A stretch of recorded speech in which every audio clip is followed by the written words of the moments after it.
Over loading اور دھواں چھوڑنے والی گاڑیوں کو بھی بھاری جرمانوں کا سامنا کرنا پڑے گا. تو پنجاب میں خاص طور پر لاہور میں اوور لوڈنگ اور دھواں چھوڑنے والی گاڑیوں پر بھی جرمانے ہیں جو کہ کراچی میں نہیں ہے. کیوں فیصلہ کیا گیا؟ کیونکہ ہمارا تو کراچی میں ٹریفک کا نظام ادھر ہم برہمدار ڈسپلن کرنا تھا, وہاں تو آلریڈی رولز ان پلیس تھے. گفتگو کے لیے اس وقت ہمارے ساتھ موجود ہیں ایڈیشنل ٹریفک پولیس پنجاب محمد وقاص نذیر صاحب. تھینک یو سو مچ وقاص صاحب ہمیں جوائن کرنے کے. مجھے بتائیے گا کیوں ضرورت پیش آئی لاہور سمیت پورے پنجاب میں ٹریفک قوانین کو سخت کرنے اور جرمانے بڑھانے میں؟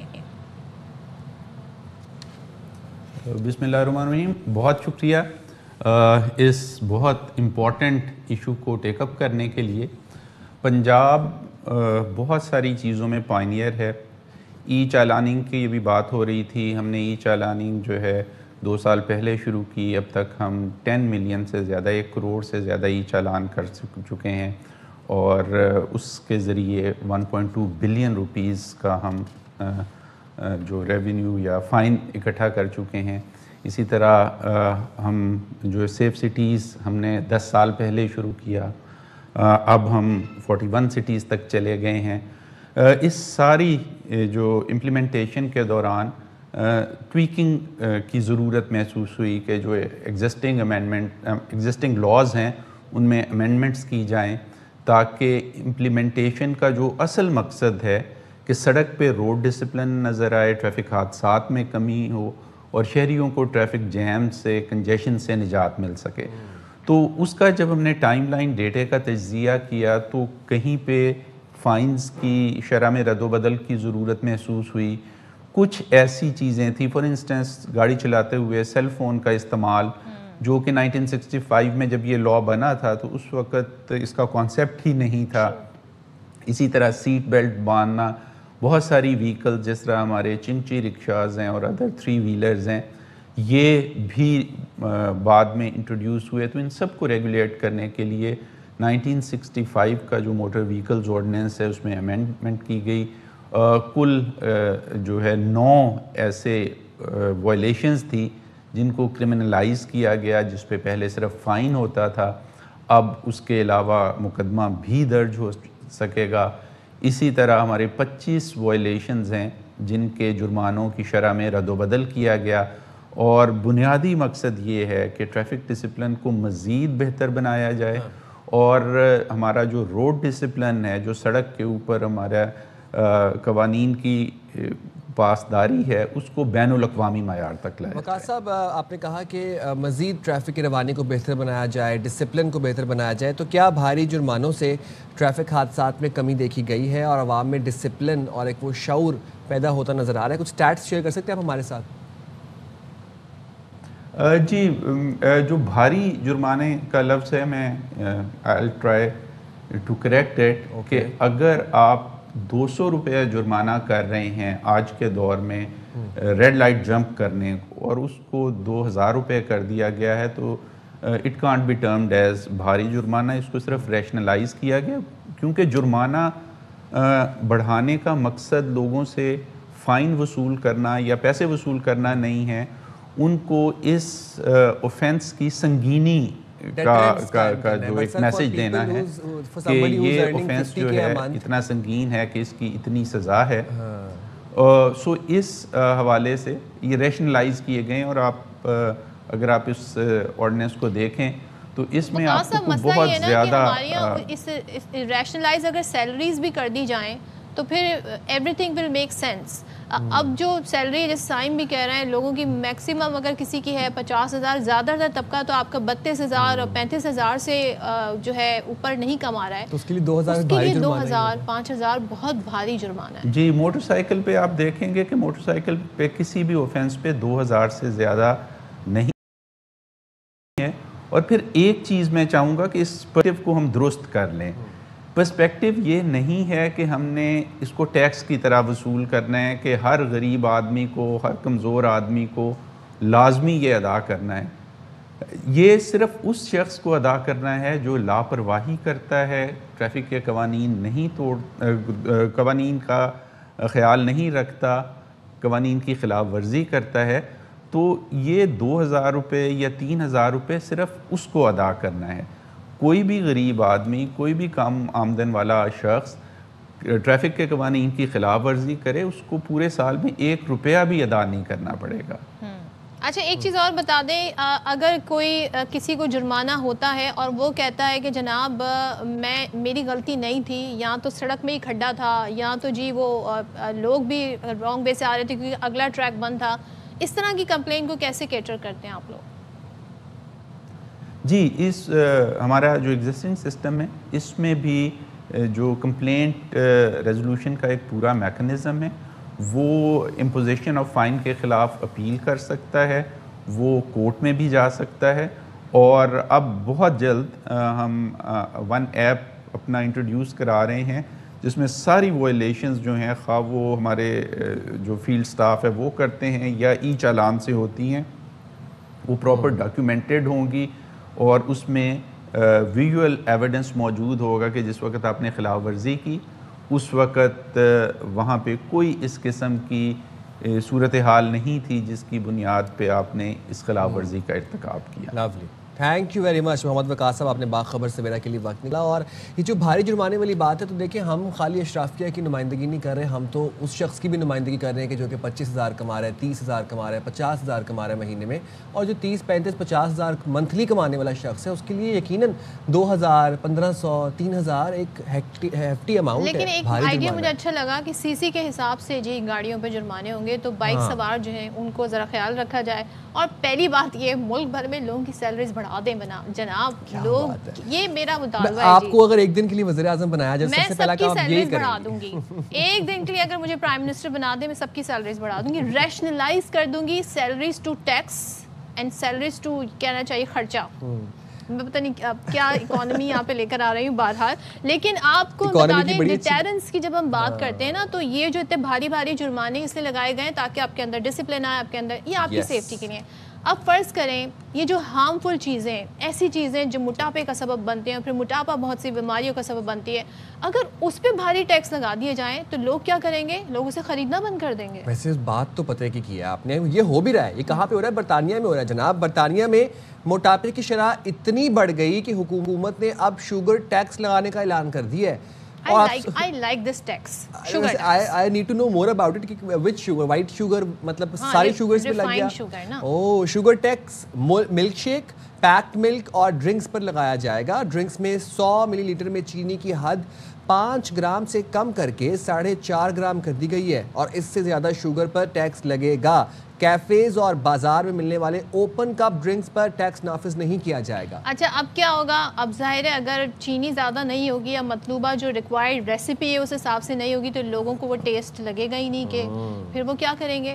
تو بھائی اگر آپ نے کہتے ہیں نا ڈرنک خریدنا ہے، آرٹیفیشل سویٹنر وٹ ایور، لیکن پھر آپ کو ٹیکس دینا پڑے گا۔ اگر آپ ایسے برانڈ کی طرف جا رہے ہیں جس نے ہائی اماؤنٹ آف شوگر اس میں انکلوڈ کیا ہوا ہے تو پھر you have to pay the tax. اچھا، برطانیہ میں اچھی خاصی مہنگائی ہے، لوگ تنگ ہیں مہنگائی سے، اور چھوڑ کے اپنا ملک جی وہ یو اے کوئی شفٹ ہو رہا ہے، کوئی کہاں شفٹ ہو رہا ہے، یہ بھی ہو رہا ہے۔ اور برطانیہ کا ہیلتھ کیئر سسٹم بھی ہمیں پتہ ہے کہ کتنا ڈاؤن فال اور بدحالی کا شکار ہے، اور وہاں پر تو خیر آپ کو اپوائنٹمنٹ لینے کے لیے آپ کو ناکوں چنے چبانے پڑتے ہیں۔ اچھا اس میں جو برطانوی وزیر صحت ہے نا، انہوں نے اس کی لاجک یہ دی ہے، انہوں نے خطاب کیا پارلیمنٹ میں، وہ یہ کہتے ہیں جناب کہ موٹاپا بچوں کی زندگی کو بہترین آغاز سے محروم کر دیتا ہے۔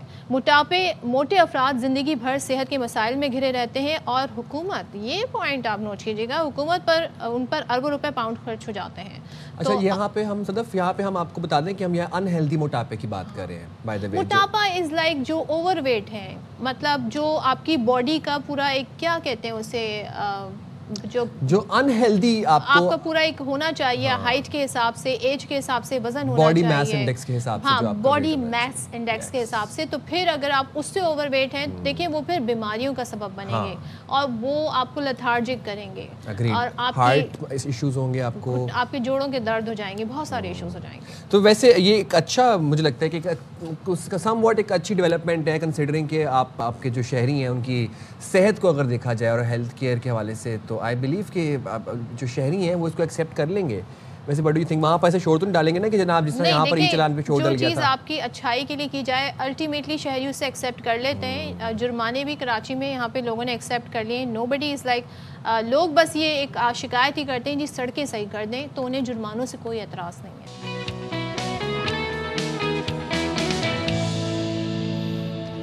Welcome back once again. اور پاکستان میں کچھ اسپورٹس ایسے ہیں, خاص طور پہ کرکٹ کی بات کریں, بڑے بڑے نام ہمارے سامنے آئے, اسکواش کی بات کریں, ہاکی کی بات کریں, لیکن پاکستان میں جب ہم ٹینس کی بات کرتے ہیں تو بہت ہی کم نام ہے. لیکن جو نام ہمارے ساتھ جڑے ہیں انہوں نے پاکستان کا نام روشن کیا اور وہ اپنے آپ میں ایک بڑی پہچان بنے اور پاکستان کو بڑے زبردست طریقے سے انہوں نے ریپرزینٹ کیا. ہم یہاں پر بات کر رہے ہیں پاکستان کے ٹینس کی تاریخ کے ایک اہم پلیئر کی, اور کہتے ہیں نا ایک سنہرا باب اختتام پذیر ہوا. میں یہ کیوں کہہ رہی ہوں کیونکہ 2 عشرے تک دنیا بھر کے ٹینس کورٹس پر ملک کا نام روشن کرنے والے احسام الحق ریٹائر ہو گئے ہیں, اور انہوں نے جس طرح اس بات کا اعلان کیا, وہ جو فوٹیج تھی وہ بڑی ایموشنل تھی, اٹ واز ٹیئرفل. اور ظاہر ہے جب آپ 2 عشرے تک, اور ظاہر ہے اس سے پہلے ان کا شوق بھی ہوگا, کتنے عرصے تک جب آپ نے کھیل کو ٹائم دیا ہو, ڈیڈیکیشن کے ساتھ کھیلے ہوں, کامیابیاں سمیٹی ہوں, تو پھر دس ایموشنل کہتے ہیں نا فیئرویل وہ سمجھ آتا ہے. بالکل, اور ملک کا نام آپ نے روشن کیا, اور سب سے امپورٹنٹ بات یہ ہے. تو ذرا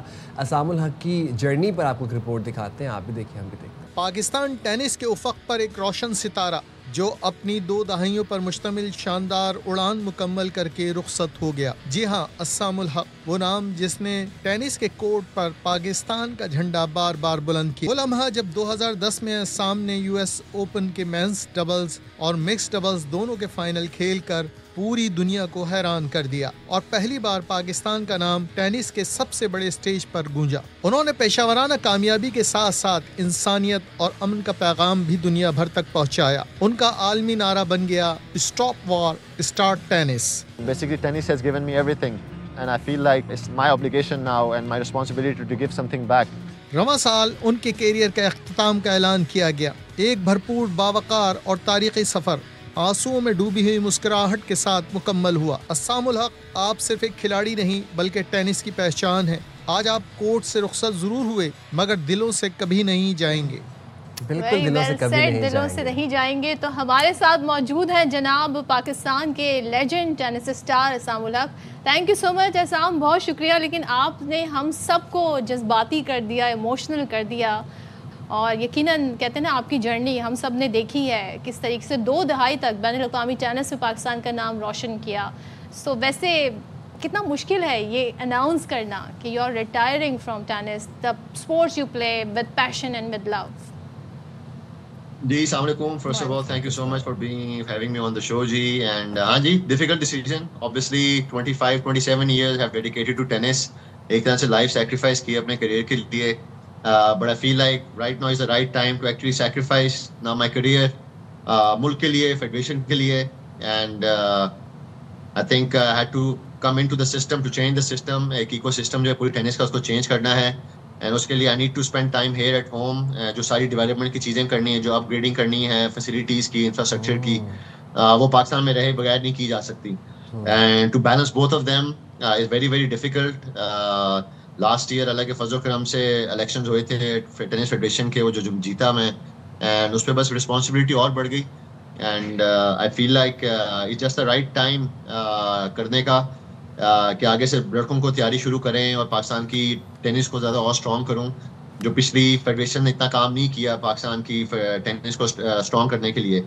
and I feel like it's my obligation بھی, اٹس مائی ڈیوٹی بھی, رسپانسبلٹی بھی, ایز اے پلیئر بھی, ایز اے پاکستانی بھی, ایز اے ٹینس پلیئر. جو کچھ بھی میں سارا سیکھا ہے اپنی لائف میں کہ ینگسٹرس کو, بچوں کو آگے پرووائڈ کروں, ان کو سپورٹ کروں, مینٹر کروں, اور وہ ٹریولنگ کرتے ہوئے باہر نہیں کیا جا سکتا. اینڈ اٹس اوکے جی, I think mentally I'm ready. Obviously it's a very tough thing to do, لیکن bringing this ATP challenger for the first time in Pakistan کی history میں, in a way it's a gift to Pakistan and to Pakistan tennis. And farewell بھی ہے میرا, لیکن دوسری word میں gift بھی ہے.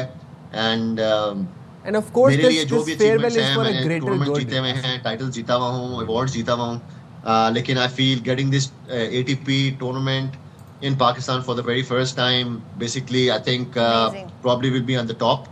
اینڈ انشاءاللہ کوشش ہوگی کہ اس طرح کے انٹرنیشنل ٹورنامنٹس میں آنے والے سالوں میں کراتا رہوں تاکہ اپنے پلیئرس کو زیادہ سے زیادہ سپورٹ کر سکیں, ان کو پروموٹ بھی کر سکیں انشاءاللہ. میں looking forward to it. Aisam 2010 میں جو US اوپن کا فائنل آپ نے کھیلا, وہ انڈیڈ ایک ہسٹورک مومنٹ تھا. How was it? اس کیفیت کو, اس ایکسپیرینس کو کیسے بیان کریں گے؟ دیکھیں, میں نے پوری زندگی جو ہے نا, actually to be honest I never actually dreamed اور تھاٹ, جب ٹینس بھی کھیلنا شروع کی تھی کہ آئی بی ورلڈ نمبر 1 یا I'll be best in the world.